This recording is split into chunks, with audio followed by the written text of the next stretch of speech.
Fluminense e Vasco se enfrentam neste sábado no estádio Newton Santos, no Engenhão. Tudo que você precisa saber sobre essa partida em que o Fluminense vem com um time misto, reserva, né, provavelmente. E além disso, ainda tem também a questão da invencibilidade. Jogo da Libertadores na terça-feira. Como é que funciona isso tudo? A gente vai falar disso neste vídeo de pré-jogo.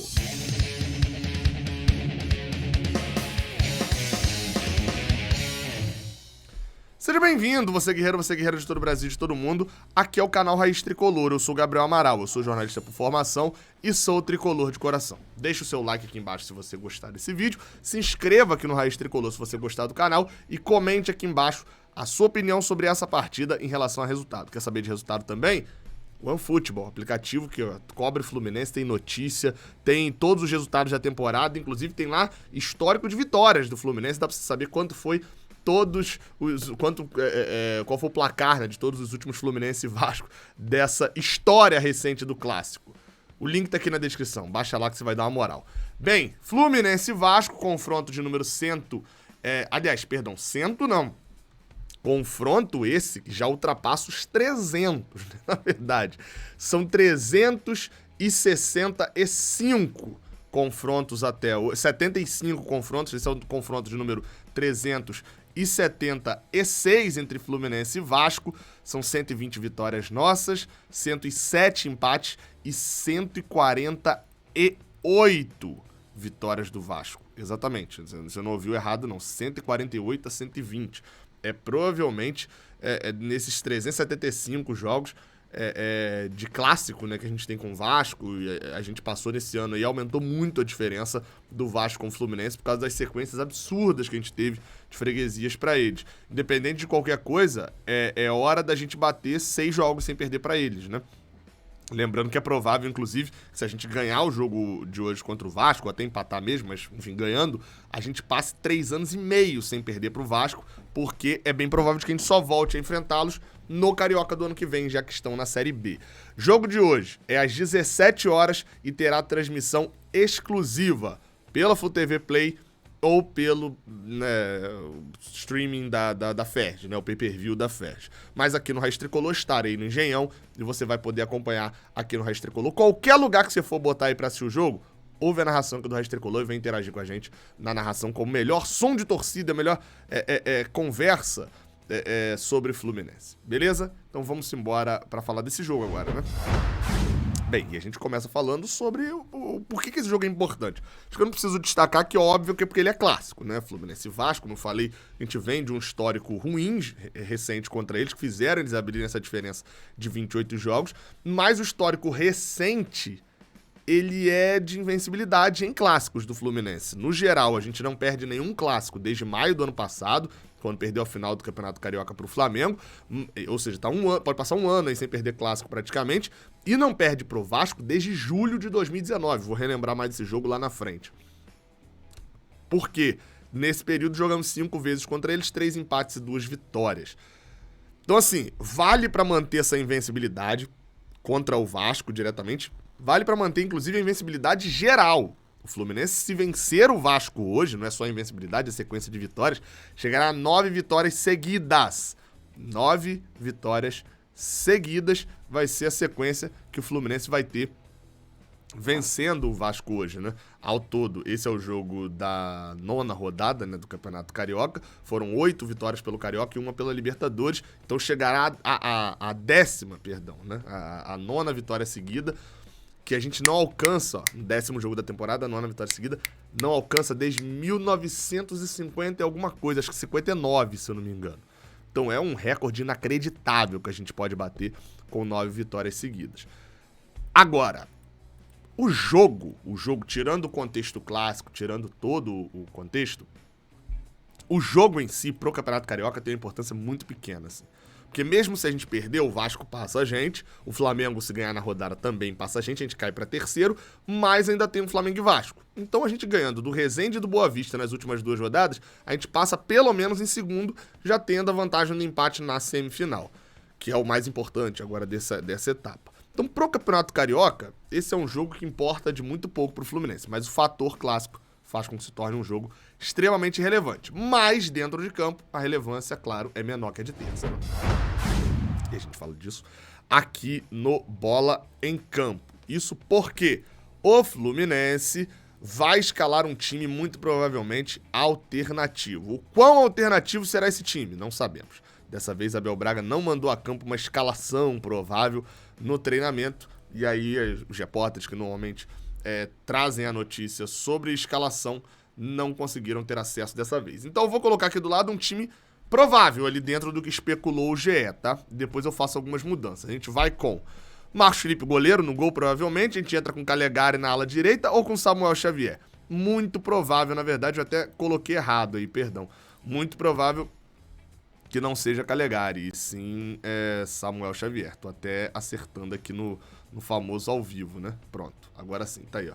Samuel Xavier na lateral direita, deu um sustinho em alguma galera. Pineda na ala esquerda, tendo Lucas Claro e Manuel como zagueiros e o Wellington ali como um terceiro zagueiro, primeiro volante.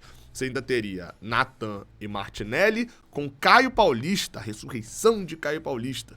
Pela direita, John Arias e Ganso como 9 centralizado. Ele chegou a atuar, óbvio, um bom tempo ali com o Roger, né, no ano passado, mas nessa temporada chegou a atuar alguns minutinhos ali com o Abel Braga, fazendo essa função de camisa 9. Isso é uma possibilidade, assim, fato vai ser uma escalação surpreendente. Existem outras possibilidades. Por exemplo, você deve estar sentindo falta aí talvez de Nonato nesse time. Pois é, existe uma possibilidade, inclusive, acho que de Martinelli ficar no banco é praticamente nula, mas de Nonato ser titular e Nathan ir para o banco. Jogador que não vem tendo muito prestígio com Abel Braga, ter Nonato como titular. E existe ainda também, é claro, uma micro possibilidade da gente ver um Martinelli jogando mais entre os zagueiros e ver um Nathan atuando ao lado de Nonato um pouquinho mais à frente. Você tem a possibilidade do recuo de John Arias e de Caio Paulista para poder jogar com o Ganso mais lá na frente. Você tem a possibilidade de ver, sei lá, um Caio Paulista centralizado, como a gente já viu algumas vezes, e aí volta o Wellington. Enfim, é uma bagunça. Aqui o time tá com a menos, né? E aí volta o Wellington para poder entrar aqui e botar Martinelli pela direita. Enfim, tem uma série de possibilidades que a gente pode ver esse time jogando. A gente ainda não sabe exatamente qual que vai entrar em campo. Vamos tentar descobrir isso ao longo do jogo, como a Abel pretende escalar. Fato é, Germancano deve ser relacionado, mas deve ficar apenas no banco. Os jogadores que foram titulares na Colômbia devem ficar apenas no banco, até porque a Abel acho que não deve escalar um time muito diferente nessa quarta. E a quem vai jogar, fica aquela receita básica. Faça o suficiente para que, mesmo que o titular não mereça perder a vaga, você, reserva, mereça ser titular. Foi o que aconteceu com Fábio, por exemplo. Fez o suficiente para ele ser o titular, mesmo que o Marcos Felipe não merecesse perder a vaga. O caso de Calegari foi diferente, né? O titular estava merecendo perder a vaga, né? Outra lembrança também é John Arias. Esse é um que está pedindo passagem no time titular, só que ninguém que está no titular está dando muita brecha. Germancano conseguiu da mesma forma que Calegari. O titular caiu o nível, ele subiu e pegou a vaga agora, até nessa questão de lesão de Fred. Vamos ver como é que vai funcionar esse time, né? Tô curioso. Faz falta um camisa 9, Fred lesionado, Cano poupado. E dos que a gente tem vindo na base, João Neto está lesionado, né? Fez cirurgia e etc. E John Kennedy, agora é a hora que cobra o preço da irresponsabilidade. John Kennedy se machucou jogando futebol nas férias, um futebol de campeonato, a vera, mas campeonato amador, algo que um jogador profissional não é muito indicado jogar dessa forma. Se lesionou nas férias, até que se prova o contrário, fez cirurgia ou vai fazer cirurgia, a gente não viu mais notícia nenhuma disso, não dá nem pra confiar nessas notícias, tratando do histórico, né, do jogador. E tá fora desses primeiros jogos aí do ano. Era a hora da gente ter um John Kennedy ali, mas infelizmente o jogador nesse caso não se ajudou. Bem, sobre o Vasco vale um destaque rápido, né? Reencontro com o Nenê, né? A princípio. Seria o reencontro de Germancano com o Fluminense, o Germancano do Fluminense com o Germancano, né? Com o Vasco, onde ele acabou de passar. E Nenê agora, inverso, né? Nenê que jogou pelo Fluminense, agora vai jogar pelo Vasco contra o Fluminense. Vem fazendo até um bom campeonato carioca. Nenê até falou sobre esse caso aí no caso de jogar, né, contra o Fluminense. Falou que acho que vai ser bacana antes do jogo, o respeito que eu tenho de todos, da própria torcida, é bacana além da rivalidade. A hora que entrar em campo realmente esquece, concentra só no nosso time. Acho que um reencontro pra ele vai ser meio rara. São coisas que fazem parte do futebol. Cada um luta pelo seu, mas realmente com aquela rivalidade de sempre. Ele tá falando também de Germán Cano. Bem, tomara que Nenê jogue muito mal e faça a gente não ter saudade dele.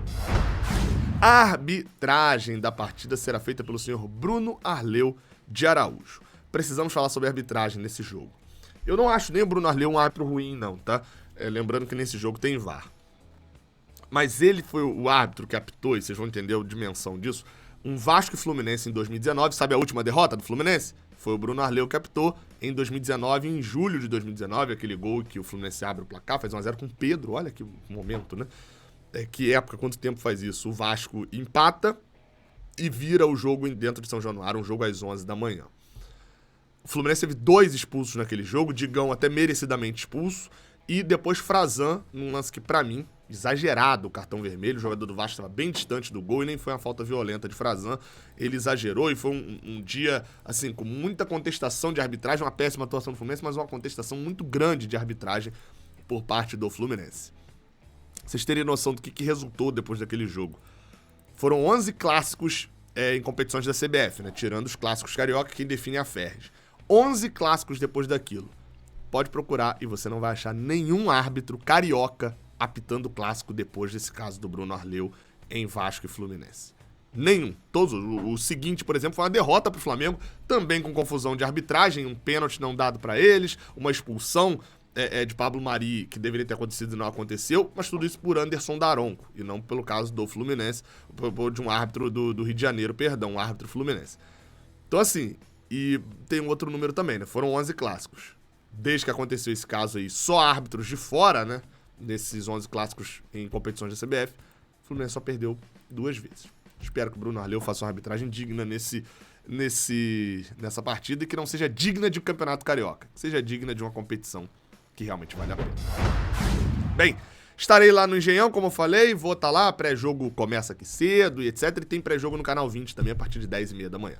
Você é meu convidado aqui na transmissão, beleza? Então interage aqui, comenta aqui com a gente, conversa aqui com a gente, que a gente vai fazer aquela transmissão gostosa, tomara de mais uma vitória do Fluminense em clássicos nessa sequência desde 2019. Até a próxima, espero voltar aqui com vitória. Valeu.